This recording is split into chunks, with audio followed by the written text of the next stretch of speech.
you cooking, Ireland? Cold. Oh. Cold. Cold.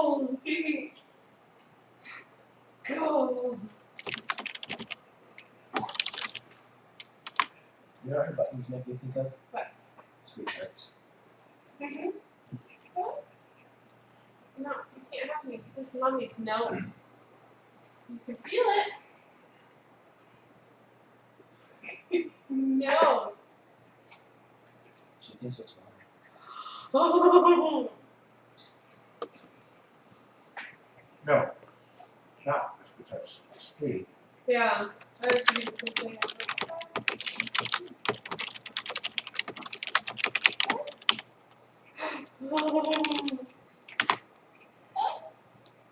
Oh, it's cold. No. No.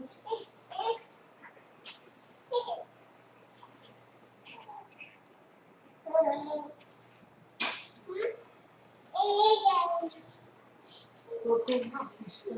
But no, I hate this video game. You guys who went. Ooh. Yeah. And the ghost.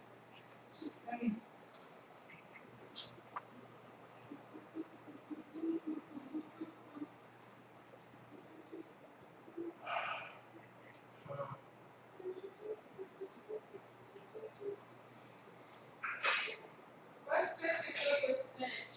Or what's a good way to cook spinach? Are you cooking it with something? Well, that's what I want. Oh, I know a way.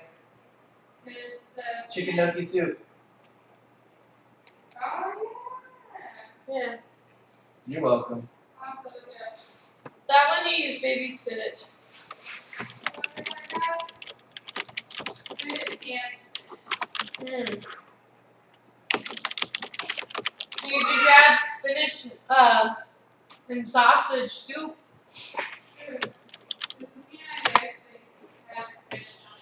What? I always do salads with the baby spinach because they taste their. Seriously, no one can hear you guys? I can hear my thing even though my mic's muted? Sweet. Awesome. Okay. So I was like, what? Alright. Screw you. What's just going on here?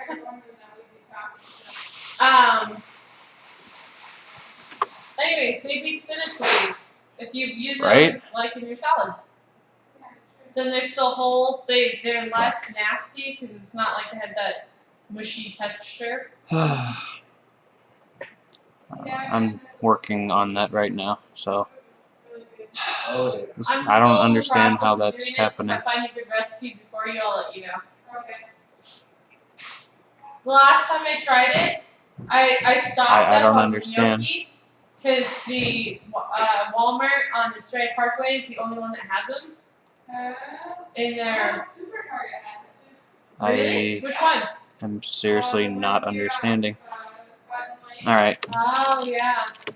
I know they can. That's what it's pissing me off. I muted my mic and they can hear me, so there's something wrong here. Like that, 'cause I hit 3 different stores. I guess. Before I finally went to the one on the Stray Parkway to get them. And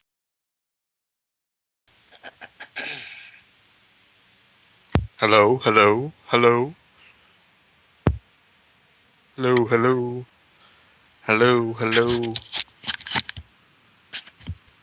Alright.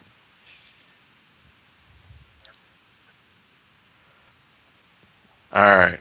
Such a great introduction there. Right? Let's try this again. Welcome to a very special edition of the Lords of Podcast Roundtable. I am the angry half-breed, Deondis, and joining me is Hustle, a.k.a. the other angry half-breed, a.k.a. the Pimpin' Paul Negro. Yeah, as Colt said, a very salty edition of the LOPR. So, WrestleMania. Oh yeah, good show. Right? 5 stars. Oh my god, it just made me splooge all over my pants. I So gave WrestleMania an A. A plus plus plus plus. Might have been. I mean, I might just leave this show halfway through so I can watch it again. I mean, like that's how excited I am for what we watched this afternoon. I mean, I know that most of the people in this chat don't want to hear it right now, but my dick is hard just thinking about it. I'm sorry. Pause. I'm sorry. Pause. I mean, that's just how excited I am knowing that we as wrestling fans got to see something along those lines.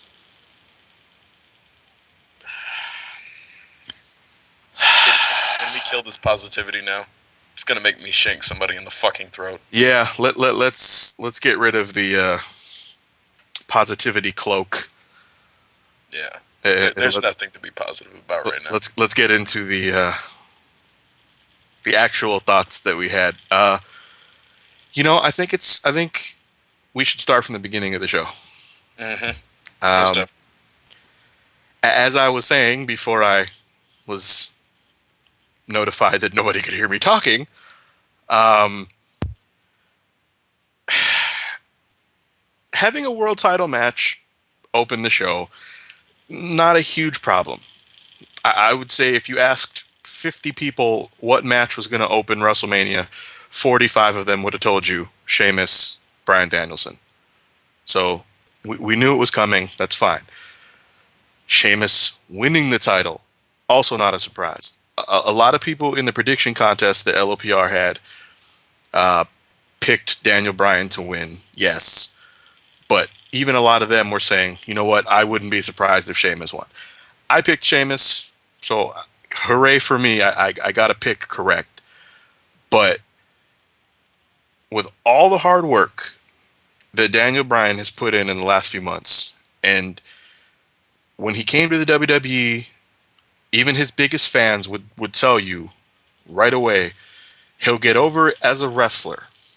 You know, he'll get over with his technical ability, with what he can do in the ring. But the one thing that'll prevent him from ever becoming a main event talent and a big star is his personality. He doesn't have an over-the-top gimmick. His mic skills aren't what you're used to as a WWE fan. It's just never going to happen. The last few months, what has he done? He's actually gotten over as a character. He's gotten over on the mic. He's proving even his biggest fans wrong. So coming into WrestleMania 28, after not even being on the card last year, after being pushed to the dark match with Sheamus, coming into this, people were expecting a little bit of a reward. Nobody was sitting there going, they're going to get 40 minutes, and they're going to have 5 stars, it's going to be amazing. But you expected more than 18 fucking seconds.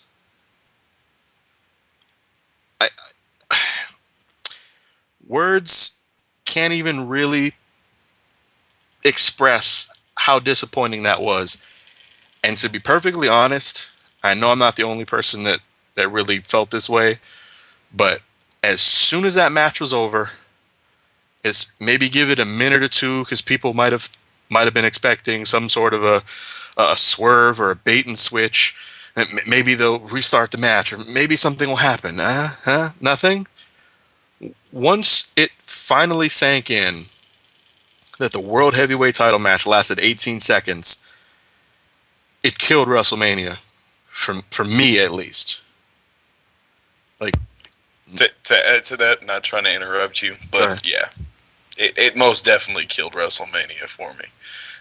Going into this pay-per-view extravaganza, if you will, I was really excited for, Daniel Bryan and Sheamus and CM Punk versus Jericho and Rock versus Cena, despite the build-up for each of those respective programs. And just seeing how much they shitted on Daniel Bryan's ascension into at least the SmackDown main event killed me as a fan. Like, I'm at the point where I may quit mainstream wrestling altogether. That's not just WWE. That's TNA. That's ROH. I may be done with all of it. And based on how much the WWE is shit on my fandom as I guess you could say a smart mark, I probably won't ever post at LOP again. I mean, to do that based off of one match is a tremendous accomplishment. Good fucking job, WWE. Round of a fucking applause. Now, again, I have to clarify that this has nothing to do with the match result. I have no problem with Sheamus being the world champion. He actually deserves it with the last year that he's had. He's actually overdue for a world title reign. So it isn't because, oh, Daniel Bryan lost. Oh, I'm pissed off. No, it has nothing to do with that. But 18 seconds after all the work that, hell, even that both men have put on, you could say that even though Sheamus won the world title at WrestleMania, he got the fucking shaft too. They got the shaft last year. They got the shaft this year. By the way, Mr. Airwaves, you were responding to D talking. I'm talking now. So, just to clarify. Yeah, just to clarify, as we say the same thing, sounding exactly alike again. Yes. Oh God, that joke is never gonna die. Just had to point it out, But Yeah. Yeah, like I said, I have no problem, with that. And I'm seeing people try to justify it. People are saying, oh, maybe Daniel Bryan will get a rematch on SmackDown this week, and maybe he'll win the title back. Well, I'm not going to be happy with that either. I've already stated how many times that I dislike hot potato title changes. What would be the point of having the title change in 18 seconds at WrestleMania and then just having Daniel Bryan win the title right back 2 days later? Like, you could give them a 60-minute Iron Man match. It'd be a good match, I'm sure. But you'd sit there and be like, well, what was the point of dropping the title in the first place then? Like, it's booking decisions like that have John Cena as a 74-time world champion, and Randy Orton as like a 63-time world champion, and Edge as a 139-time world champion. It's stupid ass decisions like that make people sick of these guys. But what I did enjoy, not because of the match itself, but in the aftermath of the match, listen very closely to the crowd for the next 2 or 3 matches after the World Heavyweight title match. Daniel Bryan chants. Yes chants. People were mad. Like, Daniel Bryan had nothing to do with these matches. And instead of, the crowd really watching and focusing on what was happening, they were chanting for Daniel Bryan, who's a heel now. Yes, he's a heel. And not even a cool heel where he still gets a lot of face pops. No, Daniel Bryan gets booed. Like, he gets bad reactions. He's fun to boo. I would boo him in a live show because he does such a good job of just being that smug asshole. But the WWE, as dumb as they are, someone in the back had to hear that. Someone. Maybe not Vince McMahon, where it would matter, but somebody, one of the producers, some of the other guys in the back, they had to sit there and be like, you guys can hear this, right? Like, you can hear how mad these people are now, right? Now, I'm seeing people also on Twitter and Facebook talking about, could this lead to some sort of a double turn? Like, could people rally behind Daniel Bryan for this? Could they end up cheering him? Could they boo Sheamus for this? Like, Sheamus had anything to do with it? Sheamus did get booed, by the way, when he entered the arena. It was the crowd was about 50-50 on Sheamus, if I heard correctly. I'll be completely honest with you. I didn't catch the introduction to the match. I was getting my pizza and wings ready in the kitchen, and I showed up like 2 seconds for the opening bell. So yeah, at the very beginning of the match and after the match ended, Sheamus got booed. Okay. I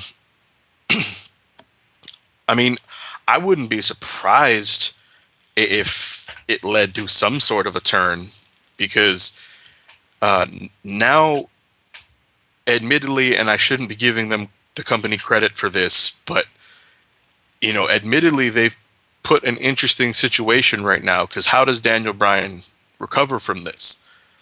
Does he blame AJ? You'd have to imagine he would. His character would certainly blame AJ for having him drop the title. And he does have, obviously, a rematch clause, as every wrestling champion in the history of ever. So, could we get a rematch on SmackDown? What about at Extreme Rules? Either way, though, again, just dropping the title just to return it right back, nah, I'm not a fan of that.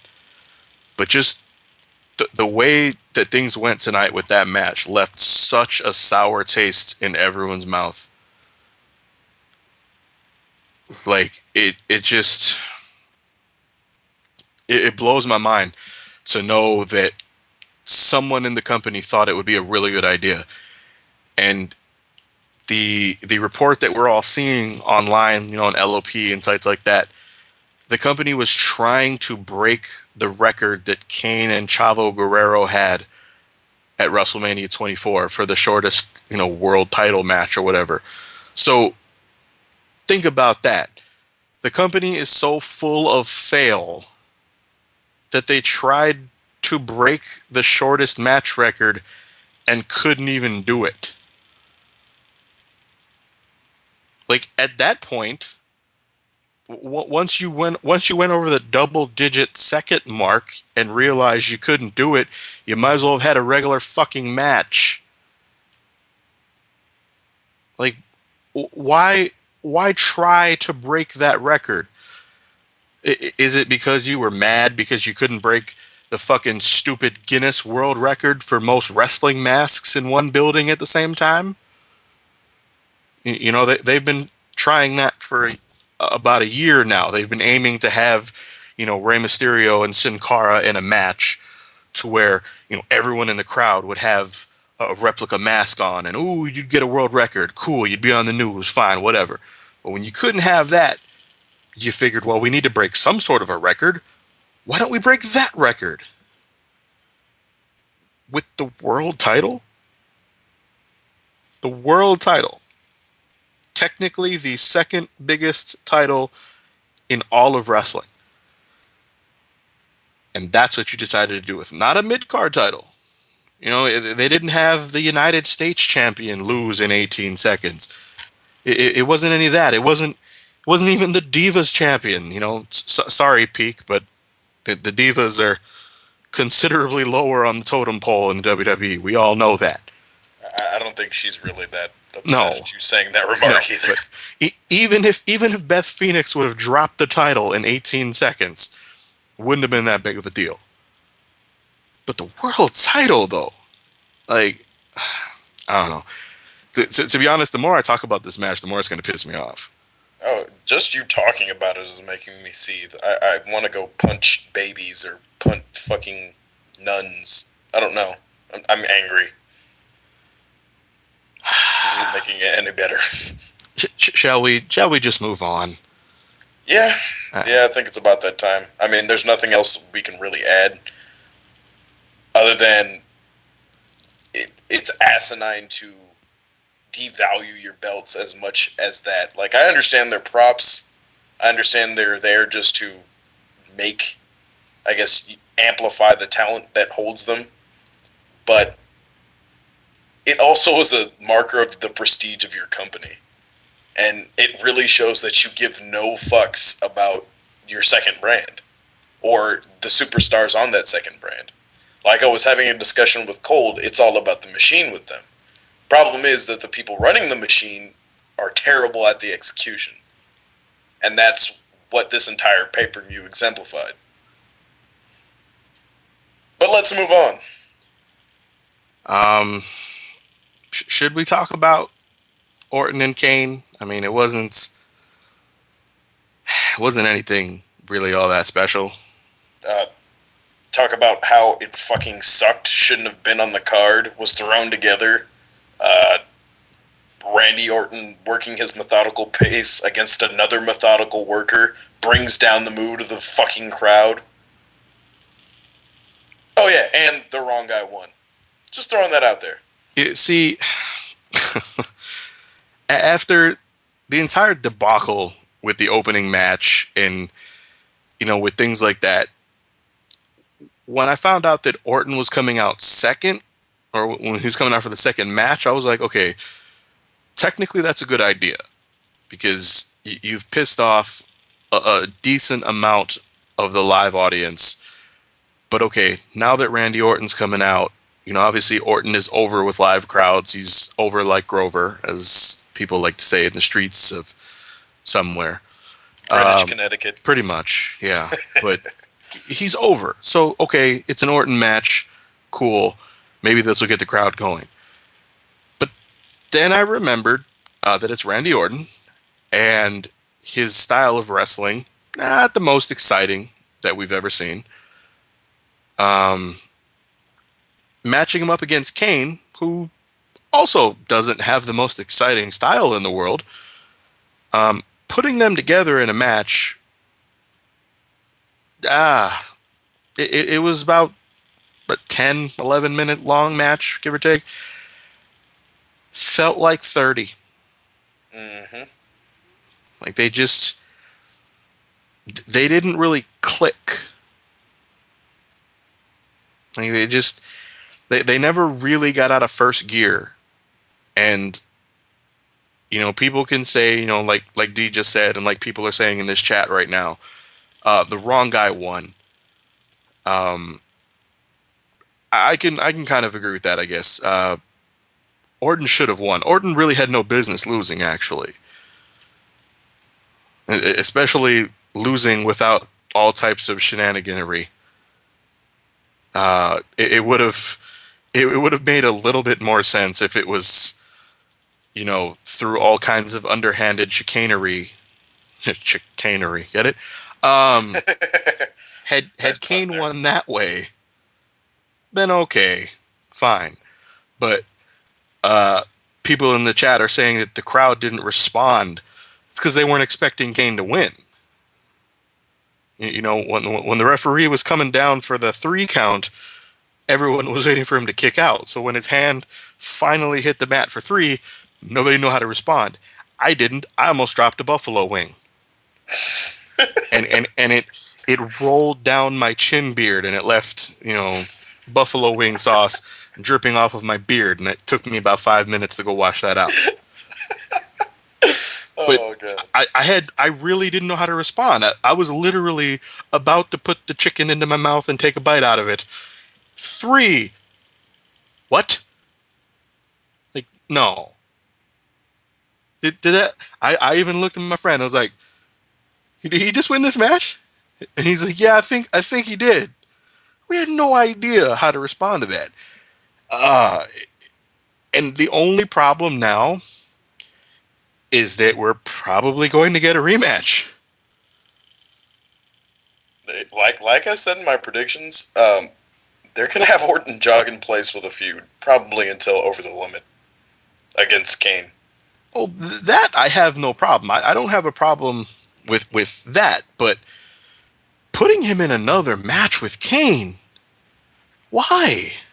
Well, if it's a gimmick match, and I hope to God it's not an Inferno match, because honestly, I could probably see it happening for some fucking dumb reason. It should bring up the pacing a little bit, because Orton's always spot on with slower, more methodical workers when he's working in a hardcore environment. But yeah, this Orton needs to be pushed back up towards the world title. I'd rather see Orton floating around with Sheamus and Daniel Bryan than I would rather him see facing Kane. And to that point, I don't get why they thought that this would be the best matchup possible. Like we said, Kane should have been facing Zack Ryder. Mm-hmm. For all intents and purposes, as much shit as I give Zack Ryder, and as funny as it was watching him lose tonight and get kicked in the nuts, Kane versus Zack Ryder makes more sense in terms of kayfabe. So the entire shitty build, up, the match itself being lackluster, and the fact that Orton could have been better used in another matchup just pisses me off even more. I really just don't even know how to respond to that.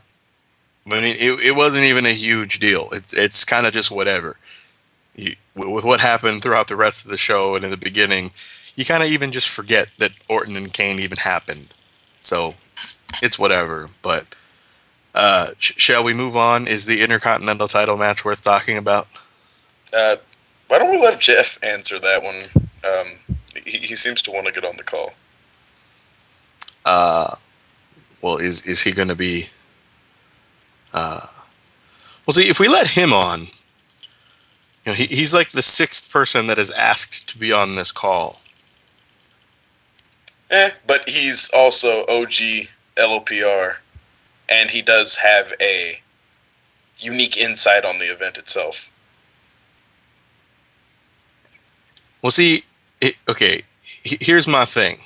And as our quote-unquote producer, director just pointed out, Jeff, unless you're going to be angry, there's not really not a point in you being on this particular episode. That is true. I mean, if you got something to complain about right now, sure, but this is a special show. Like, we got some things that we need to talk about. We can't really. I'm not here to praise this match and all that. This is going to be the opposite of what Tito posted for his WrestleMania review. Which means I know that as soon as I post it on the main page, I'm going to get, 30 fucking comments about how negative I am.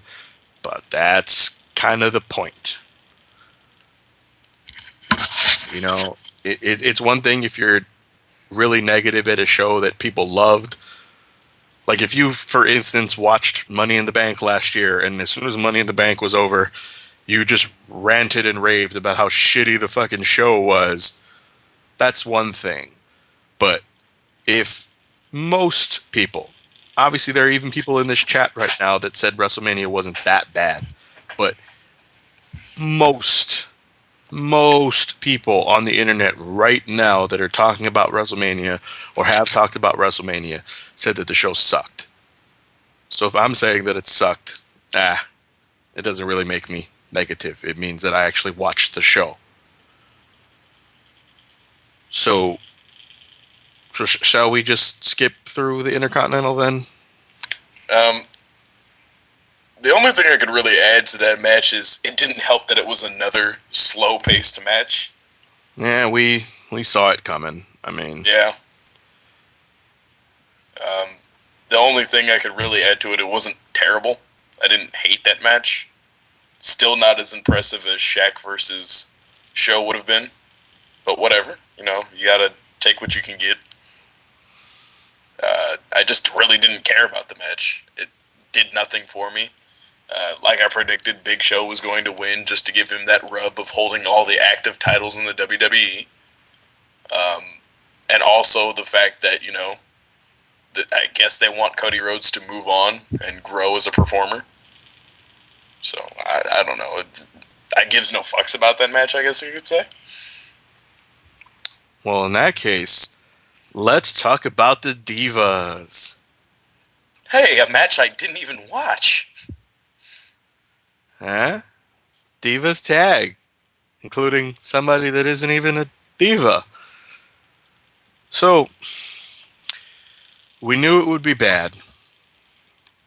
We knew that, Kelly would have to handle a majority.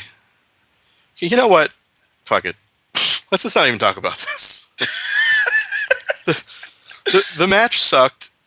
Maria Menounos might actually have been the best worker on the face side. I know we've been joking about that for a while, but she outworked Kelly. The match still sucked. Let's move on. Oh, and by the way, bringing up the whole Angel Night, Phil, what he just said, I don't think Maria Menounos is injured. I think it's a work too. I think it's an absolute work.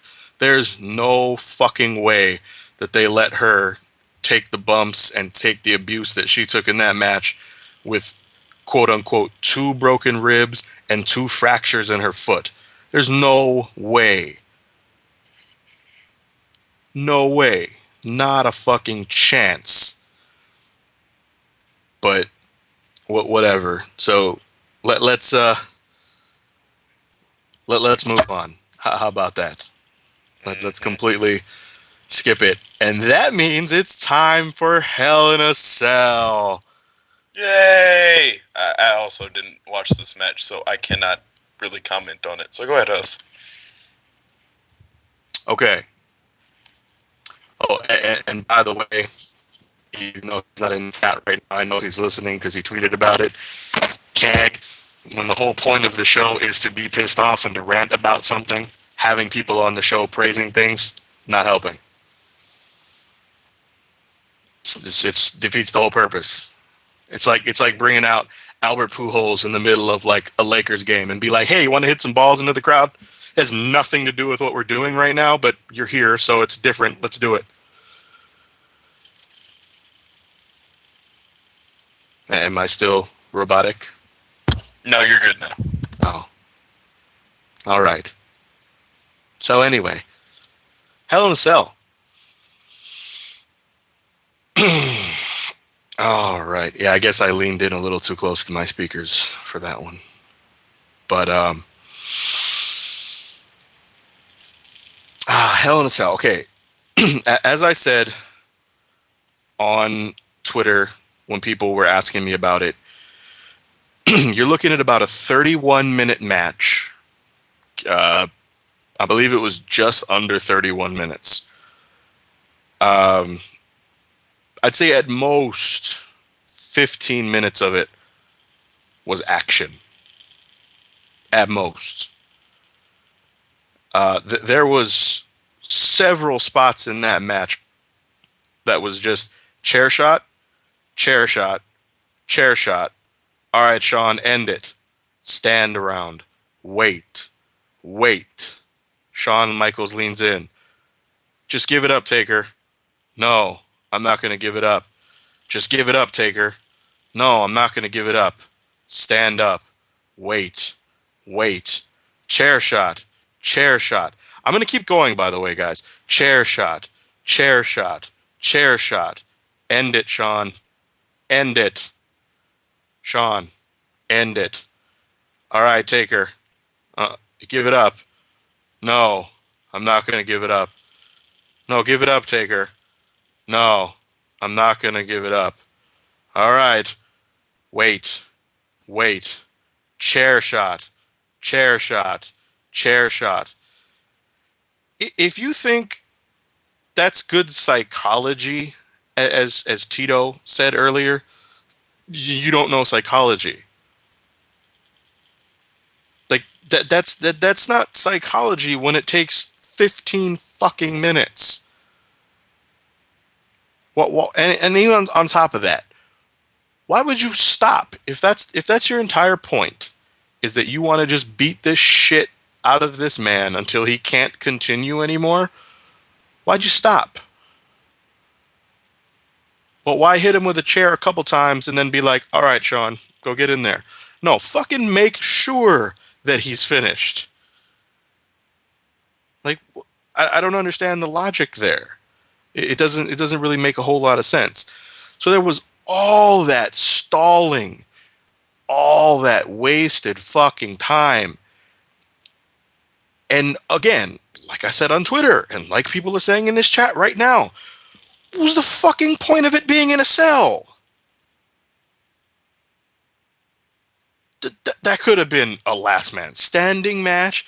It pretty much was a last man standing match. I'm going to hit you with a weapon 37 times, and then I'm going to have the referee check to see if you can continue. Oh, you can still continue? I'm going to hit you with the chair again.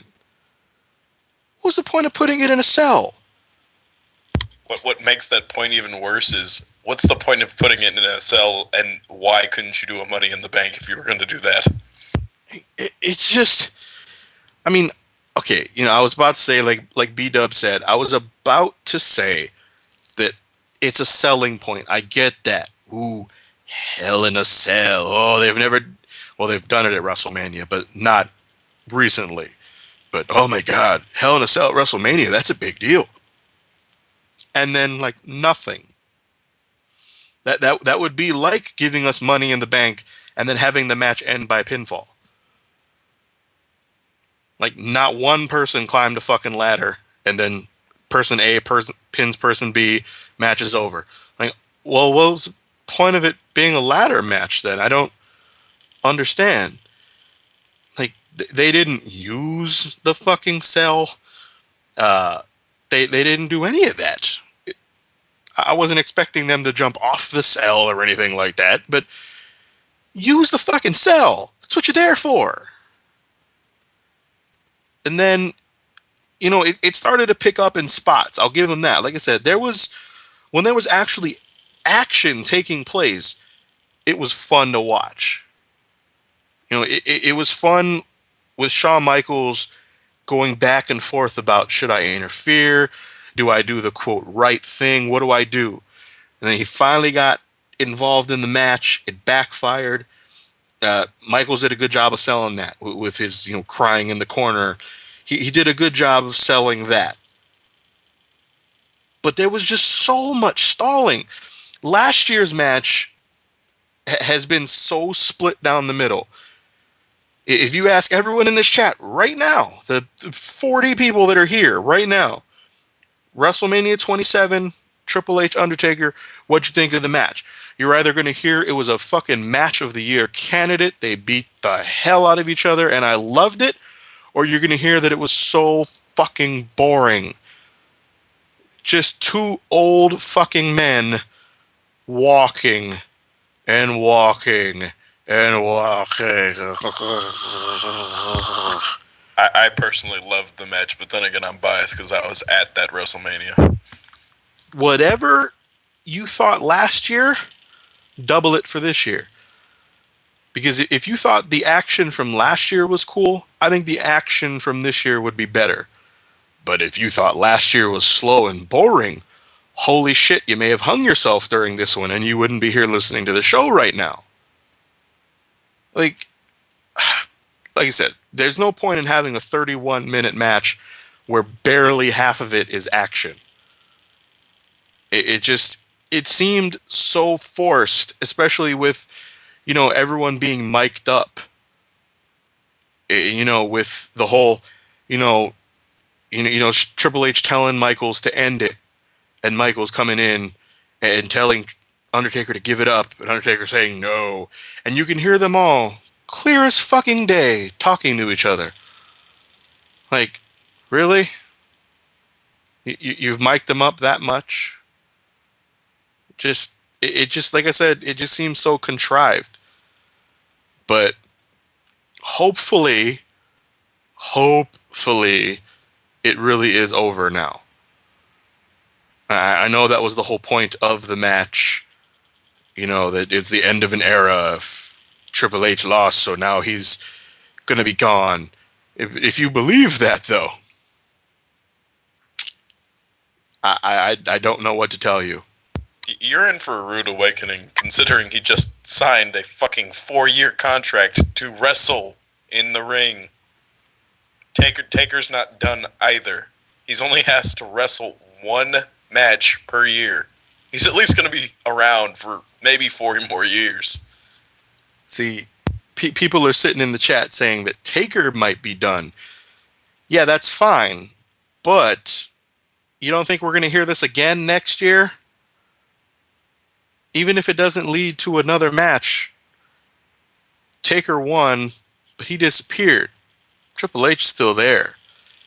And also, if you noticed, at the end of the match, Triple H looked 50 times better than Undertaker looked last year when the match was over. So the whole thing about, yeah, you beat me last year, but I still look better than you at the end. Triple H, admittedly with help, got right back up when the match was over. And they all walked out together. That didn't look like it was the end of his career. That didn't look like, oh my God, he's just been through the most hellacious fight that he's ever seen. No. He just walked away like he had just wrestled a 15-minute match, which technically he did. And that was it.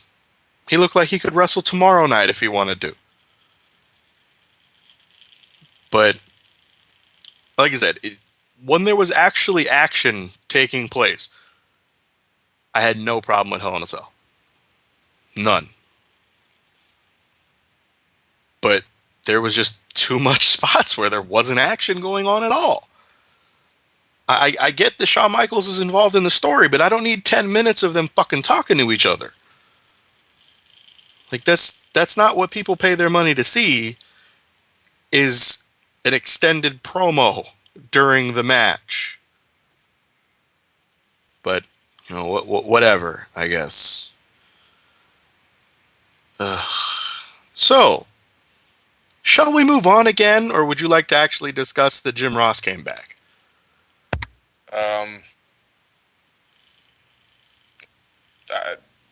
Yay. I still didn't get to hear it, so I really couldn't comment on it, I guess you could say. I mean, if you have any feelings on it, go ahead, but I think we've talked this point to death. No, I mean, I think I just, I should take some points for the LOPR Fantasy League for that. Just because, but... No, you thought he was... Well, yeah, it was kind of a foregone conclusion. I knew he was going to be in Miami. And I knew either he was going to call the Rock Cena match or he was going to call the Triple H Undertaker match. And it was more likely for it to be the Triple H Undertaker match because of the end of the era billing. And for all intents and purposes, JR is the voice of the Attitude Era. So, I mean, I don't know. Just, he came back. It was whatever. It's not like we haven't seen him in years, though. If we hadn't seen him in years, it would have been a little bit more special to have him come back. But, you know, we've seen him come back here, then not appear for a few months, and then come back again for a couple shows, then leave, and then come back again. So it's kind of getting old at this point. As much as I like Jim Ross, I would like them to pick one or the other. Either bring him back or don't. You know, we don't need him making just random appearances. For the WrestleMania, it's understandable. But I'm talking about like the random Raw appearances that he'll make. And we damn sure don't need this Jim Ross-Michael Cole feud to continue. God, no. We don't need him to keep coming back to argue and fight with Michael Cole for months and years on end. But... Shit, you know me. If it was up to me, Jim Ross and Jerry Lawler would be gone permanently. Put Jim Ross in like a talent relations role, give Lawler his Legends deal, and send them on their fucking happy way. I can't stand the announce teams at this point and adding old shit that I had to grow up listening to. Granted, it was fun back when I was 10, but it's not fun anymore.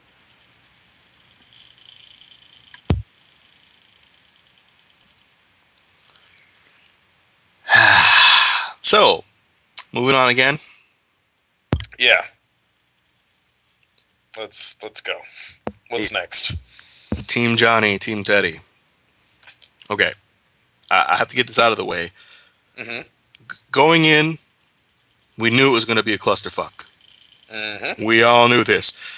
12 people in the match, a general manager on each side, a flag bearer on each side, managers on both sides. Then Eve gets involved.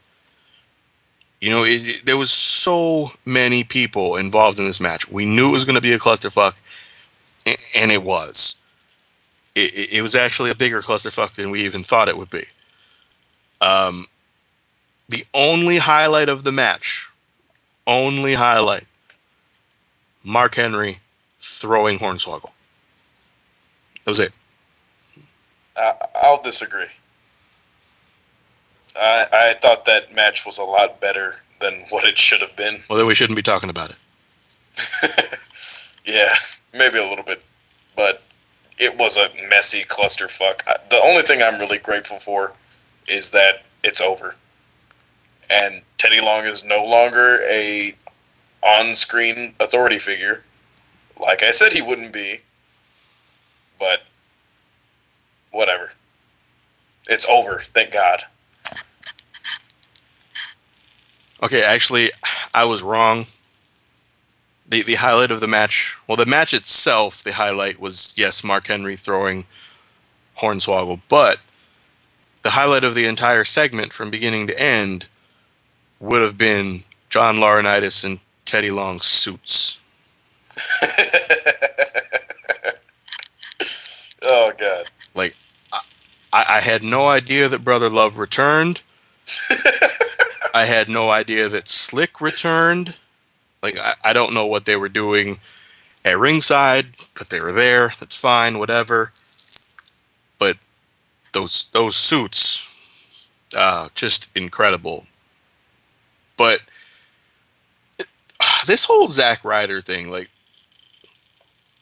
I don't get the point of this. Like, we all thought that, you know, with Eve trying to use her hoish charms on Ryder, we thought it was going to lead to eventually him either catching on that she was using him, or the revelation that he was playing her the entire time. You know, like, he'd finally get to take advantage, and she would get her comeuppance, everybody would cheer, blah, blah, blah. But no, instead, she just turned heel again, technically. Like, okay. So, what's going to happen next? Is she going to be like, oh, I'm sorry, I was actually trying to, you know, fondle your dick, but I accidentally kicked it. Sorry. And he'll be like, okay, you want to go on a date with me tonight? Like, I don't understand. And, you know, Peak just said it in the chat, and I believe we've actually said it on the shows before. Zack Ryder uses social media. That's his whole gimmick. It is the YouTube, the Twitter, the Facebook, and all this shit. How would he not know what's happening to him as a character? Because, you know, he's in character on these social media sites. How would he not know this? That just makes him look even dumber. To be fair, I have seen males who are that stupid and let women walk all over them like that. So, well, I suppose so. But so yeah, now Eve is officially a heel, I guess, even though we all knew it. And now Zack still has no girlfriend. Okay. Cool. Oh, and no U.S. title anymore. Well, that too. But yeah, okay, yeah, Chief, you're right. Zack Ryder still has Super Chris. But I don't know. It just kind of a dumb decision to have that whole thing happen. But whatever. Let's move on. Like I said in the chat when we were watching this match, unfortunately, this is probably going to lead towards a feud with Ryder and Miz, with Eve manipulating Miz to, I guess, punish Zack Ryder for whatever he did to Eve to make her turn into a hoe. And then Maurice can come back and then be mad at The Miz for cheating on her, and then Maurice can be a face with Zack Ryder. Yeah! Sounds like a soap opera. Let's book it. Hey, don't say that, because... It's gonna happen, bro. It's already the foregone conclusion. Don't forget the writing team is a soap opera-based group of people, so... Oh, my God. So, moving on. Mm-hmm. See, I don't even really want to talk about Punk and Jericho. No, because it was at least a decent match. I will say this, though. Jericho Punk was basically a tale of two halves. Mm-hmm. The first half of the match, not bad, right. but a little disappointing considering who was in it. The second half of that match was fantastic. Yep. So, I'll give it that. But for the first few minutes of that match, I was scared to death because I was like, okay, this match is what could possibly save this show. All right, let's make it happen. 5 minutes into it, I'm like, holy shit, even this match is going to suck. Mm-hmm. But like it finally picked up. It actually, to a lesser extent, it actually reminded me of the Edge Undertaker match from WrestleMania 24. It was similar in its psychology. I will give it that. That was a slow start to that match too, but the second half of that match was incredible, and that's kind of how this one was. Punk wins. Most people kind of saw it coming. You know, there's still rumors that Jericho could be leaving to go on tour with Fozzy, even though we talked about it in the last show, and Fozzy doesn't have any tour dates lined up for a couple months. So on its who knows? Website. Who knows if he's really taking a hiatus from wrestling again? But I think it was the right move having Punk retain the title there. Mm-hmm. That's right. The first half of the match, why I didn't like it, because they focused too much on Jericho trying to get Punk disqualified. Like there was too much of a time. Like, okay, I'm going to piss you off. Now I'm going to cower here in the corner until you get disqualified. Nope, didn't work. All right, let me try it again. Hey, how's your father doing? Don't hit me. Nope, that didn't work either. Okay. Hey, how's your sister doing? Oh, God, don't hit me. He was kind of like Mort Goldman from Family Guy. He just kind of like cowers in the corner. And then it was just that for like 3 to 4 minutes straight. No even real action taking place. It would have been better if they spaced it out intermittently throughout the match. Yeah. I agree. But I mean, it finally picked up, like we said, and thank God it picked up, because if that match would have bombed, this really would have been the worst WrestleMania of all time. Oh my God. If Punk and Jericho would have bombed, words could not even express how bad I think the show would have been, and how angry we would be right now. Like, because I'm angry.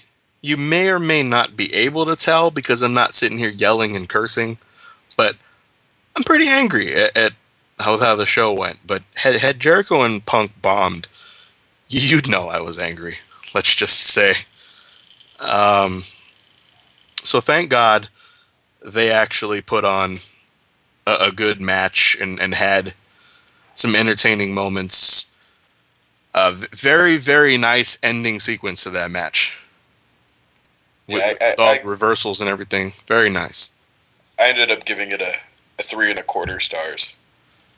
I'm gonna watch it again. I'm gonna watch the whole show again. Yes, the whole show. That's all so. Again, and I'm gonna write a column, and that's when I'll do my match ratings. But For now, though, just know it was a good match. But I would like to move on to something that I thought would have been a good idea when we saw rumors of it. When it was reported that they were thinking about doing it at WrestleMania, I was like, that could work. That really could work. So when Brodus Clay decided to come out and that was happening, I was like, okay. And if you follow me on Twitter and you saw me tweeting about it, as soon as he came out, the first thing I said was they probably picked the worst possible time to bring him out. Mm-hmm.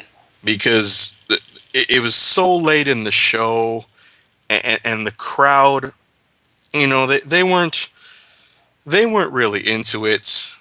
I mean, the crowd was even dead for a lot of Punk Jericho.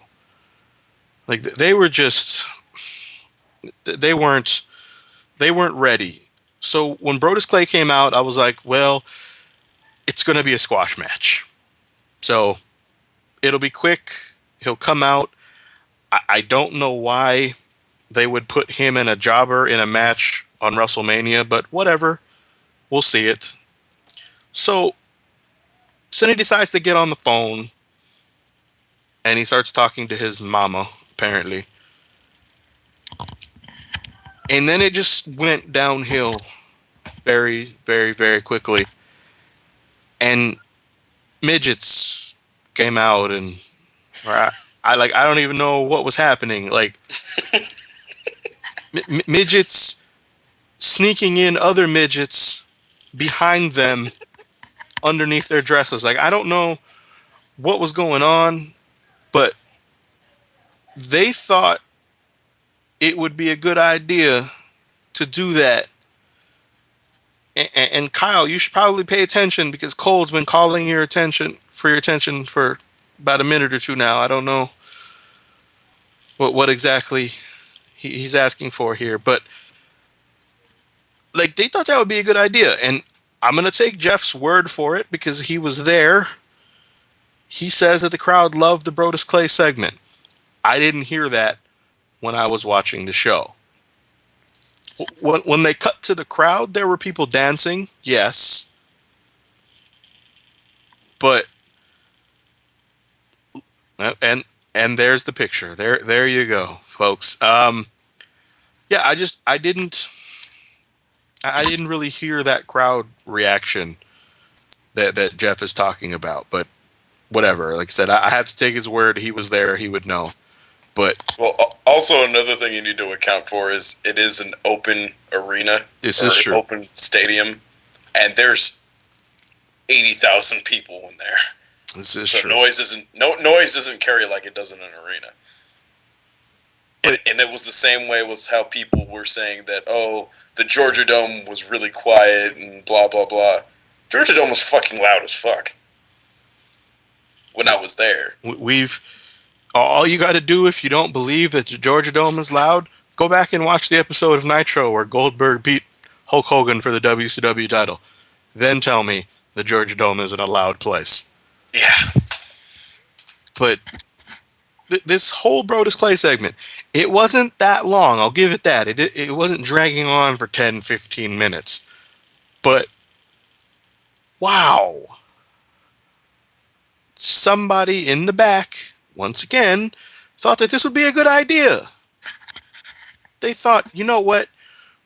Brodus Clay, he's getting over with the crowd. We need to put him on WrestleMania somehow. But, here's the thing. I don't think we should give him a match. Hear me out. We should bring him out there with a midget. With a whole bunch of midgets. No, follow me. It'll be especially funny because he's tall. You see what I'm saying? Tall people next to midgets, it'll work. Follow me now. We'll bring them out. They're all going to dance. Just dancing, because Brodus is known for dancing. So, we'll dance. He'll dance. His dancers obviously will dance. There will be 700 other people as old women on the stage. They'll all be dancing. It'll be amazing. I love it. Book it. It will be amazing. So they put that out there. Now, in this picture alone, the woman standing next to Brodus Clay, who's supposed to be his mama, as you can see, the look on her face is pretty much the look on my face while I was watching this segment. Like, I had no idea what they were thinking, and I probably looked like that the entire time. Just, this is really happening. They're really doing this. And I even looked over at my friends a few times, like, yeah. And it was just one of those moments where you can make eye contact with somebody and you both know what you're thinking without actually having to say it. You just, yeah, we're watching this, aren't we? And then that's when I looked at Twitter, and that's when Twitter was blowing up with comments along the lines of, you know, this is why I can't tell people that I'm a wrestling fan. You know, this is why I get made fun of all the fucking time. You know, this is why wrestling will never be large in the mainstream, because it's embarrassing.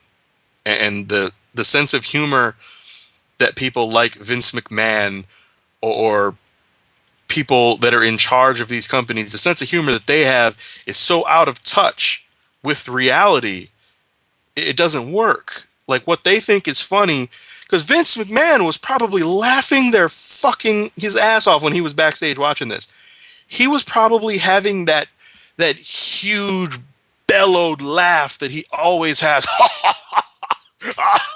He was probably slapping his knees. He was having such an amazing time watching this. But he's so out of touch. Phantom, here's something that I'm probably only going to say once.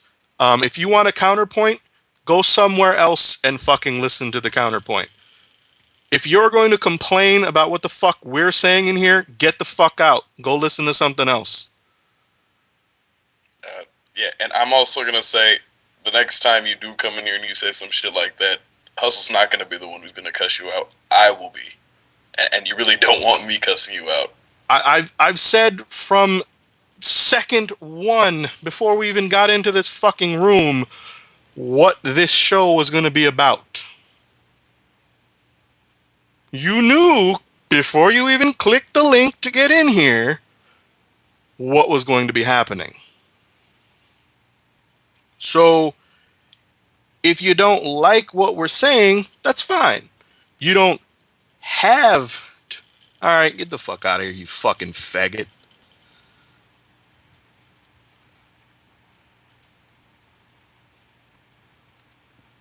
Let's move on. Anyway, I'm just going to throw this out there before we do move on. They've effectively turned Brodus Clay into a Akeem the Base Dream. At this point. God damn fucking dumb ass faggot people. Seriously? Your parents should be a fucking ashamed of yourselves. You know that? Like I would really be ashamed if I raised somebody that turned out to be that poor of a person, like that much of a troll. Or just that fucking stupid. I would really, really, really be ashamed of myself. And you know, like I told that 50-year-old pedophile that was talking to me on Twitter earlier, you know, obviously his parents are dead, because there's no fucking way they could still be alive. But even if they were alive, they would be dead now, knowing what their son is like on Twitter. Now, if you're 50-some years old, you should probably be able to spell elementary words correctly. Mm-hmm. Just saying. Why? Why would you? Oh, and to answer a question in this chat, D sounds blacker than me because he is blacker than me. Yeah, Huss has a lot less black in his blood than I do. He's half black. My father actually is black. He looks like Too Short, actually.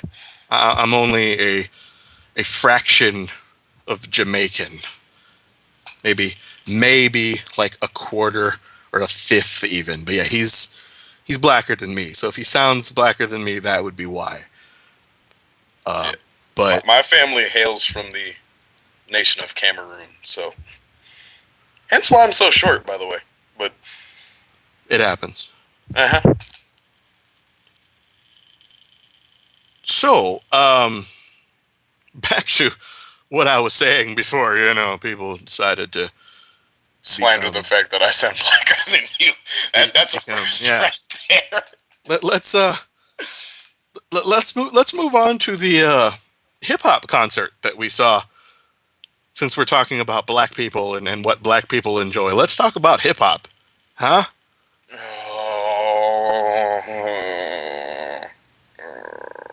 Doesn't that sound like fun?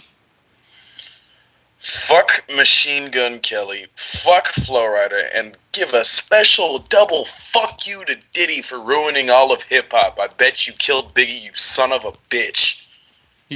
You know who was really bad during that whole show? Skylar Grey. That's the worst I've ever fucking heard her sing. She sounded so bad when she was singing. She was so out of tune. Oh my God, it was ridiculous. But, I mean, okay. Machine Gun Kelly, D has said on several occasions, doesn't like the guy. I'm not a fan of his, but he's not terrible. Tonight, though, he was bad. He tweeted a couple days ago, and I think even today, he made mention that this was by far going to be the biggest crowd that he's ever performed in front of. And I think you could tell that it was the biggest crowd he's ever performed in front of. He wasn't ready. But then Flo Rida came out. And was in fact worse. Flo Rida came out. I don't know if it was sweat or if it was baby oil or I don't know what that was all over Flo Rida when he came out. But he came out and just everybody that was watching felt a little gayer at that exact moment. like there was just that one split second, like, what am I watching? Like, he's gonna start like this. Is he gonna end the song with his pants off too? Like, I don't know. And he clearly was rapping over a track because you could only hear him actually talking sometime, and then it was just him in the background. So he was like half lip syncing, half performing, whatever. So then he got through his 2 songs that seemed like he was doing an entire album. But, just to go back a little bit to Machine Gun Kelly, once again, I said it on Twitter, so this isn't going to be new to you if you follow me, but could Machine Gun Kelly have said anything dumber in his entire life than calling John Cena an underdog? It wouldn't be the first time he said it, so no. In what fucking alternate universe is John Cena an underdog? Now keep in mind, I'm probably the biggest John Cena fan that you'll ever meet in your life. So this isn't even slander on John Cena. I'll compete with you on that one, but continue. But in what way, shape, or form is that man an underdog? He has not been an underdog. Even when he's facing off against a Nexus and he's outnumbered 44-1, you expect him to at least hang tough. You know, they beat his ass several times, but you knew he'd fight back. You knew it would keep happening. So he's not really an underdog. And the crowd reacted just like you expected they would. Because as soon as he said, "Oh yeah, he's the big underdog," they booed the shit out of him. Like that was such a dumb thing to say. I could see where he was going with it in the Miami area. Hell yeah, he's an underdog in terms of the crowd reaction. But over the course of his entire career, fuck no. Fuck no. Not even close.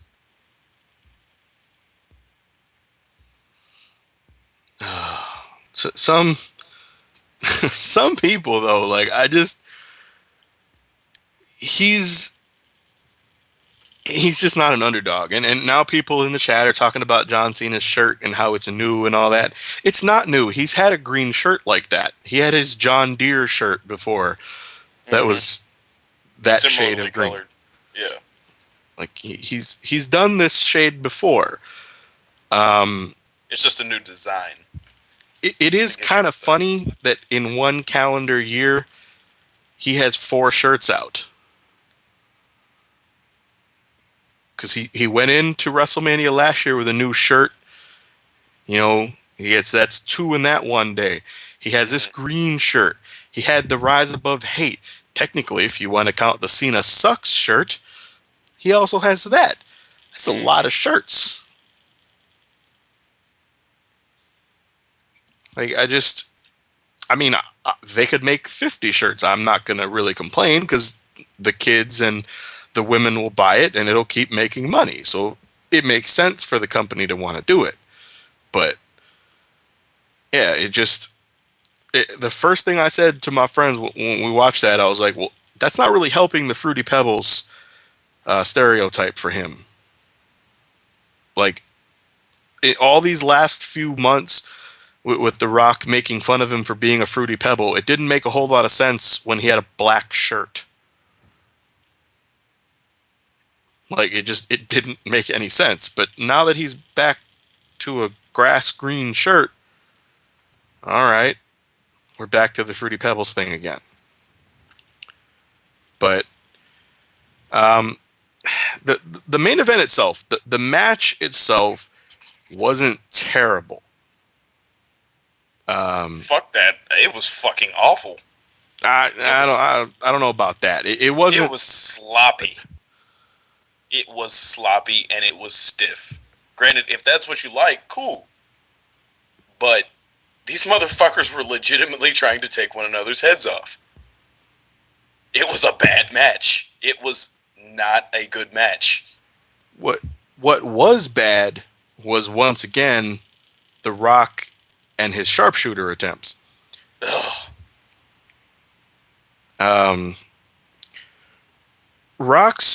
Rock's sharpshooter is like 10 times worse than John Cena's STF. And even as a Cena fan, Cena's STF has never looked good. Especially since it's not even an STF, it's an STS. Well, yes, but it's never, like I said, it's never looked good. He just uses his strength and his retard strength to carry him through with the move. Because if he really locks that in on you, it doesn't have to be a submission. He could just pretty much pop your head right off your shoulders if he wanted to. But it never really got into a third gear. And people now in the chat are talking about how The Rock was probably gassed and that's what happened.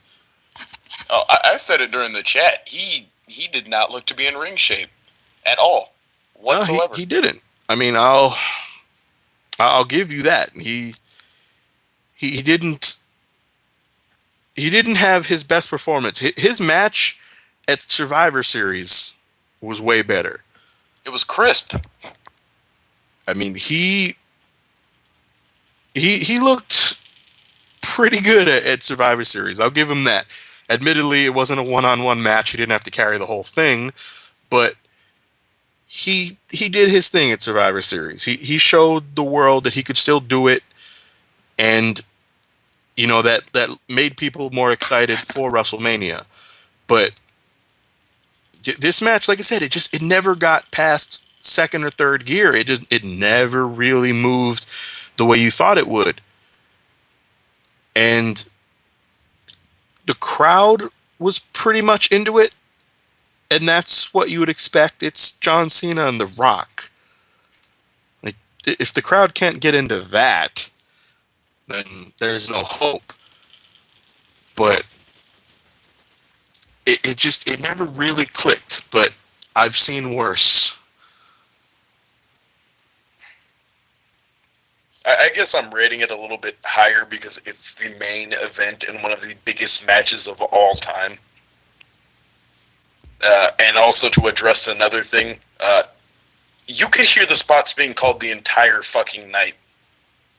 Like, it wasn't just the Cena Rock match. It was all night. Because they had their superstars mic'd up. Yep. Yeah, they've actually been doing that for a few months. If you really paid attention, they do that on Raw. They do it on SmackDown. Like, they mic up the ring and the ringside area better than they used to. And sometimes it works. Sometimes it doesn't. Like, even going back to the Hell in a Cell, you could just hear every word they said like they were sitting right next to you on the couch. And it just... that's one of the downfalls of miking things up. It's kind of like how TNA likes to mic up, their ring so much to where even an Irish whip sounds like a gunshot. Yeah, there's like a stampede of buffalo in a TNA ring just from an Irish whip, let alone somebody flying off the top rope and landing or something. Like, it happens when you mic things up and you make it that sensitive. Hold on. This is really going to piss me off because he keeps bringing it up and it's fucking stupid. Turfer, you know who does that more than Cena? Hey, Kurt Angle, Chris Jericho, Chris Benoit, Triple H, HBK. They all fucking talk and you can fucking see them call the fucking spots. If you're going to fucking make that statement, do it properly and do your fucking research. You guys thought I was the mad one. You see? Jesus titty fucking Christ. No. See, this bias is really starting to piss me the fuck off. It's really getting to that point where I'm going to go ape shit on 20 million different people. You can't make that statement if it's one fucking match and you're not giving it examples. It's an opinion. It's not a fact. And when I present facts to you and you get pissed off about it, don't come crying to me. Go ahead, Huss. So anyway, I'm not going to sit here and get into the right man, wrong man winning the match. Coming into the show, God knows I saw you guys arguing on Twitter earlier. I saw the whole thing about, Cena should win this match. Oh, no, Rock should win this match. This should happen, that should happen. Okay, I get that. But obviously, I've said it before, Cena should have won the match. But there's a catch. Once the match began, with everything that we sat through, with the entire show going the way that it went, The Rock should have won that match. Why? Because it at least would have made people happy. Because had Cena won that match, like, you'd see a lot more people upset right now than you are. Obviously, Cena is not the, popular guy in that situation. And I know that people like to talk about, especially at WrestleMania, you want to send the crowd home happy. And I get that. And that's fine. Not that there wouldn't have been happy people had Cena won. You know, a lot of people still would have marked out.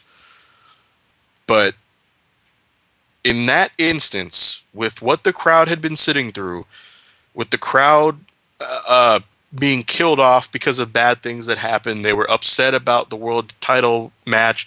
They weren't as into the WWE title match as they could have / should have been, with sitting through the Brodus Clay thing, with sitting through Machine Gun Kelly, with sitting through Flow Rida, with sitting through everything that they went through. Giving Rock the victory, I think, was the right decision, but only because the rest of the show sucked as bad as it did. Like I said, going into the show, I even said it during the prediction contest, John Cena had to fucking win that match. But if WWE gave us that WrestleMania and then gave us John Cena winning, oh my God. Even if Cena would have turned heel to do it, there'd just be people pissed off. Like, it just, at least this way, people can say, all right, well, The Rock won, whatever. Cena lost. I can move on and be happy. This does leave the door open. I know we've discussed this. I know we don't want it. But this does leave the door open for a rematch. You know, you don't have to know much about Cena's character and the way he's, you know, booked on television. He's not going to be happy about this. You know, again, just completely in the kayfabe sense, you know Cena wants a rematch. You know he's going to want to get some sort of revenge on The Rock, because you'll notice they didn't have a hug after the match was over. They didn't, you know, Cena wasn't, all right, you're the better man. Handshake, hug, raise each other's arms, go pose on the turnbuckles together, end of show, everyone's best friends again. No. He had to get the fuck out of there. He left, and that was it. He just sat there on the stage, kind of looking dumbfounded. But Cena's, he's not going to be happy, and his character can really only go in one of two directions. It can either be really depressed and upset that he lost, or, you know, like Canadian Classic just said in the chat, he's going to just start destroying people tomorrow. Like, he's just going to be angry, and he's going to take it out on The Rock or on other people, because I believe, somebody can correct me if I'm wrong, but I believe The Rock is booked for Raw tomorrow. He is. So there could be a lot more taking place in this storyline. Again, I don't want to see a trilogy between Cena and The Rock, especially with the way this first match turned out. Do you think Cena's going to be, I mean, do you think The Rock is going to be in good wrestling shape in August? Hell to the no. Do you think he's going to be in good wrestling shape again next April? Hell to the no. Like, if he was that out of shape tonight and he gassed that quickly tonight, unless he's coming back to do a full-time schedule, it's going to happen again. And that's what I said in the chat. I wouldn't mind him getting this victory, and if he had decided to work a more consistent basis in the WWE. But the way his, I guess, contract is put together now, it made no sense from a business perspective for him to win going into this pay-per-view, not how the pay-per-view ended up turning out. It just, I don't know. I'm not looking forward to a rematch, and it being at SummerSlam entices me even less because it's not WrestleMania. I just don't know. See, I do want to discuss one more thing before we really move on. The entire Brock Lesnar Batista rumor thunderstorm that we've been having in the last 2 days. For those really unaware, I don't know where you've been, but apparently Brock Lesnar has been in discussions of signing with the WWE again, and there were rumors that Batista may have been involved, but I don't think Batista ever was really coming back. He was met by WWE personnel at the airport, and they brought him to a triathlon or something that was in Miami. But I think that's just because he's still on good terms with the company. He's still good friends with, people like the Triple H's, and he left on good terms. He can come back. So he still has friends there. When they found out he was coming to town, they were already there. It's not like they had to go out of their way to come pick him up and take him places. So I don't think Batista was ever set to come back, and I don't think he's going to come back. Batista looks to weigh about 145 pounds now. And, obviously he could be playing people like a lot of people do on Twitter and stuff, but he has been very, very outspoken about how he doesn't like the PG product and how he's not a fan of the way the company is going. Obviously, though, money talks and bullshit walks. So if they came to him with the right idea, and if they came to him with the right amount of money, he'd gladly come back. He'd come back to a TVG product if they gave him enough money. But, especially now that his MMA career didn't exactly take off like he wanted it to. Well, that's what happens when you're 42 and trying to come off the roids. Yeah, but Brock Lesnar, I do think is coming back. Brock Lesnar, the rumors that we're seeing is that he either has signed a 1-year deal or he's going to sign a 1-year deal. And that 1-year deal is being described as being more than part-time, but less than full-time. So he won't be there every week, but he'll be there more than, say, The Rock has been in the last year. So that can give enough for a build. If you're going to build him through for a year-long thing, because that's what they're supposed to be bringing him back for, is a match at WrestleMania 29 with somebody. So if he's going to come back and be there semi-regularly, it's fine. But I don't know, as I've said already, I don't know what's the point. Like, people said originally he was going to come back to feud with The Rock.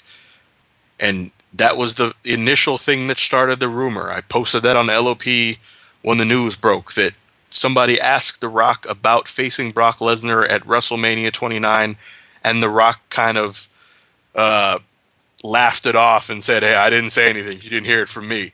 Kind of hinting that, okay, yeah, it's going to be Rock and Brock at WrestleMania 29. What the fuck would the point of that be? Like, why would Brock Lesnar show up to face The Rock? If Brock Lesnar doesn't come back to try and face The Undertaker, nothing makes sense. I mean, admittedly, they could make up a backstory to it. It wouldn't take much, but I mean, they've already mentioned Brock and Taker's history together. It would make more sense. But, Brock has already defeated The Rock. Why come back now and be like, "I want you WrestleMania next year"? Like, what's the point? Mm-hmm. If had The Rock beat him, sure, okay, it makes sense. But there's not a whole lot of options that really, really make sense for Brock Lesnar to return. But he could very well be making an appearance on Raw. I mean, he's by all accounts, even the reports that say he hasn't yet signed the contract, they all have stated that he is in Miami this weekend. And he doesn't live in Miami. He doesn't have a vacation home in Miami. There's no like UFC events in Miami. Like, you know, if Jeff is still here, I'm going to apologize for bringing this up. But when Peyton Manning went to Miami, you know, he had a home there. So people were saying, oh, he's going to sign with the Dolphins. No, he was just there at his vacation home. Brock Lesnar doesn't have a reason to be in Miami other than for WWE business. So, obviously he didn't show up at WrestleMania. I'm not going to sit here right now and say that he will be on Raw. But if you ask me for a percentage breakdown, I'd say you're looking 70-30 right now. Mm-hmm. That we're going to see Brock Lesnar on Raw at some point tomorrow. And also, just to throw this out there, this is my idea if he does show up on Raw.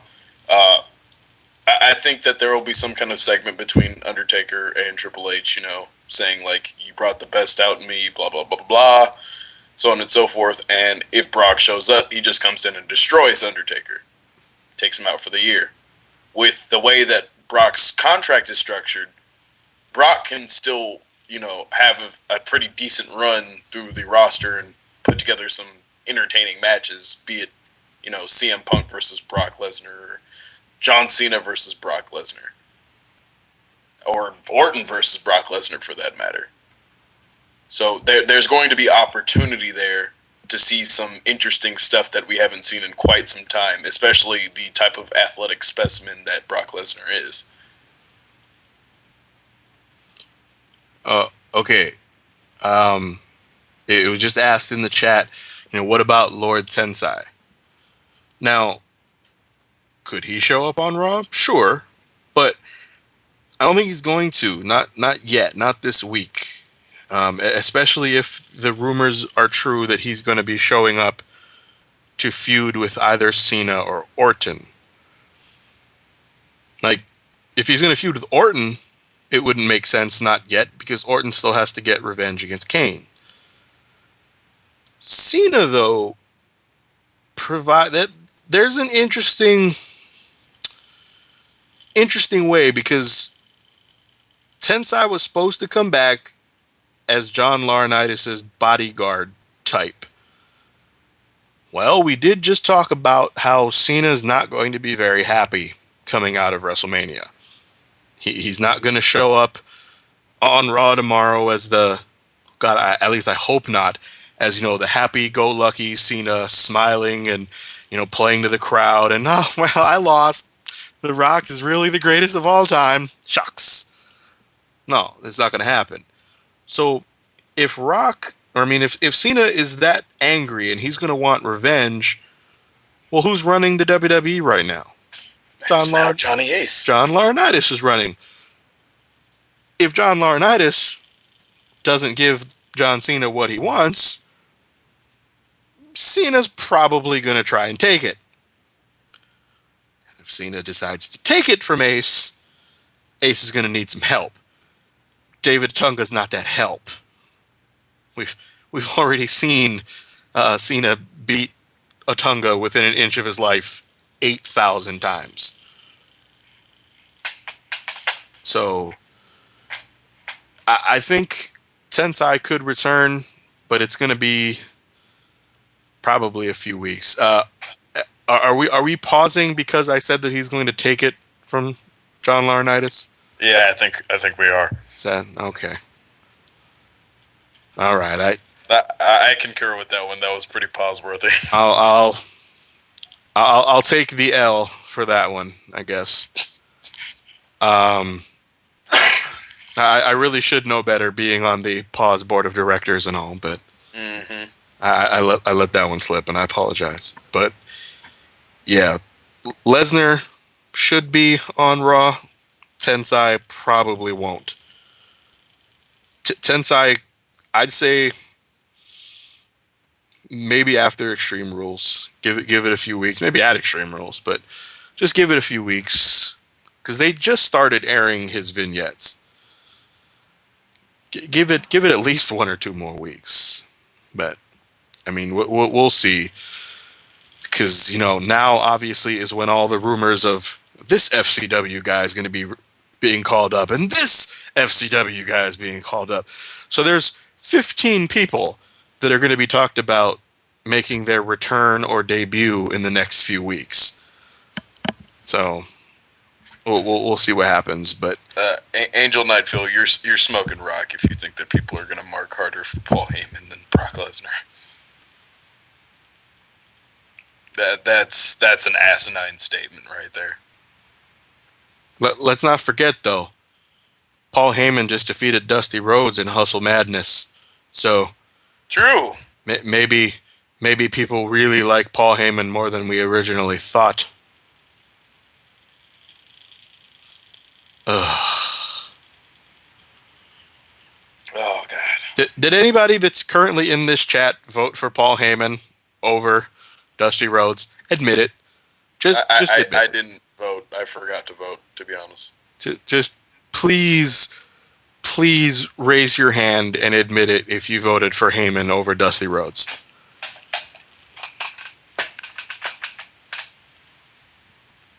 Because, Yeah, I would have voted Dusty Rhodes over Paul Heyman.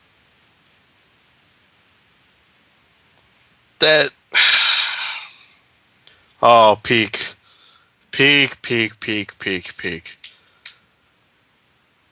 Right? Yeah, we might have to ban her. Well, she's Yep. she's about to get her a sack dragged across her face, so that's probably worse than being banned from our chat.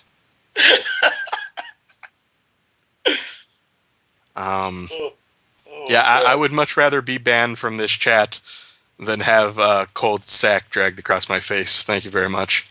That might be a little salty, like this podcast has been. Yeah, pretty much. And Fat Dick Swag is now trending. So WrestleMania. Yeah. How about that? See, I didn't like the show, almost from beginning to end. The good that happened on the show was just good. It wasn't great. It wasn't earth-shattering. It wasn't life-changing. It wasn't enough to save the bad.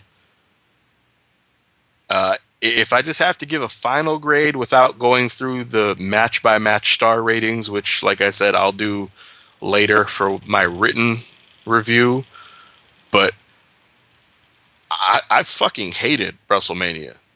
Yeah. I hated it, and I'll give it a D, just to be nice. I mean, I'm not going to be nice. I'll give it a fucking flat F. It's WrestleMania. It's supposed to be the biggest show of the year, and it was completely fucked into the ground. If not for the second half of Punk Jericho, if not for Mark Henry midget tossing, if not for two tremendous suits from our general managers, and if not for 34% of the Hell in a Cell match, there would be an F grade for this show. But D, maybe a D plus. See, the thing is, I would have given it a higher grade if it wasn't a WrestleMania. I honestly probably would have given it a C minus, a D plus. But because it's WrestleMania, it gets an F. That's what you guys aren't realizing. Even if I simmer down in the next week, I will still give this show an F. It is WrestleMania. You're not supposed to have squash matches of your second most over title championship in 18 seconds. You aren't supposed to have, your most over star in your company who works for you night in and night out getting jobbed out by a person who's there maybe once or twice every 6 months. You're not supposed to have the best quote-unquote match on the card going on from two 40-plus-year-old men. You're not supposed to make the rest of your roster look like complete and utter horse shit. 28 was a horrible fucking WrestleMania. Bottom 5 worst of all time. Okay, see, that I can probably agree with. Maybe not bottom 5, bottom 10 for sure. But yeah, that was something else. All right. All right. Hi everyone, Kyle here. I'm gonna go ahead and agree with D. Bottom 5 all time. 9 and 1 are still tied for worst all time for me, and then 2, and then maybe 28 is 4th worst of all time. Personal ranking.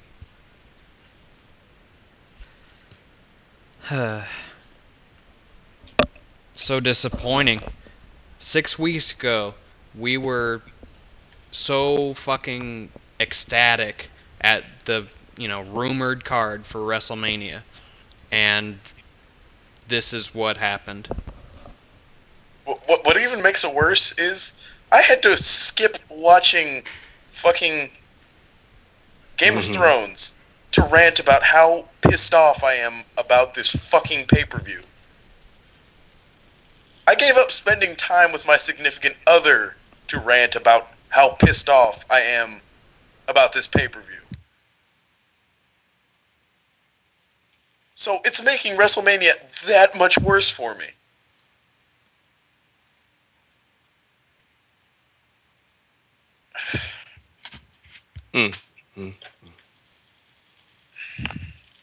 Anything else before we get smooth the fuck out of here? No, I'm done. Like, all right.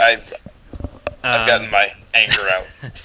For those who haven't already seen it, I have posted the results and the new updated standings of the prediction contest. So if you're in that, check it out on the forums or on my Twitter at Y2KRJLOP. Okay. There you go. Yeah, there we go. That's about it. Tomorrow. I don't know if I want to do a show tomorrow. I want to see if Brock Lesnar shows up. Yeah. All right. Tomorrow then. But 9. Tomorrow at 8:30 Eastern, per usual for the pre-show. 8:30 p.m. Eastern pre-show, 9 p.m. for Raw. We are going to. We still need to figure out who's going to do the Sheamus rant, also. But if Pikachu stopped being a little scaredy cat, right? Jesus, it'll be fine. And Repo's going to have his own rant tomorrow. Oh yeah. Probably not going to be Crown, though. Sorry, Crown. Oh, yeah, that's correct. The Hall of Fame is at 8 o'clock tomorrow. I'm not watching it. I'm going to wait. I really don't want to watch it I'll either. wait I heard for the fucking DVD. Hall of Fame ceremony sucked. DVD's better for the Hall of Fame, definitely. But yeah. So yeah, tomorrow, 8:30 p.m. Eastern. Join us for Raw. Hopefully we can see some interesting things. We're rumored to be finding out what's going to main event WrestleMania 29 tomorrow. Yay! Yay! Hey, all right, Cole, everyone. Cole, we didn't say nothing about buying the DVD. We just said I already told you. I'm never buying WWE merchandise again. Or rather, the more accurate statement would be, I'm never contributing to their bottom line again. Doesn't mean I'm not going to take their shit. When the DVD comes out and I can get the Hall of Fame ceremony on a torrent site, I will be checking that out. But I'm not going to watch the watered down, edited version on television. No thanks. So, yeah, let's ball the fuck out of here. Yeah. All right, so everyone. Hurry up and put this on YouTube. Yeah. like us on Facebook. Follow us on Twitter. Donate to the PayPal as always. Buy the T-shirt when it comes out, and take care. Braid your hair. Good night, everyone. Holla, Good night. holla.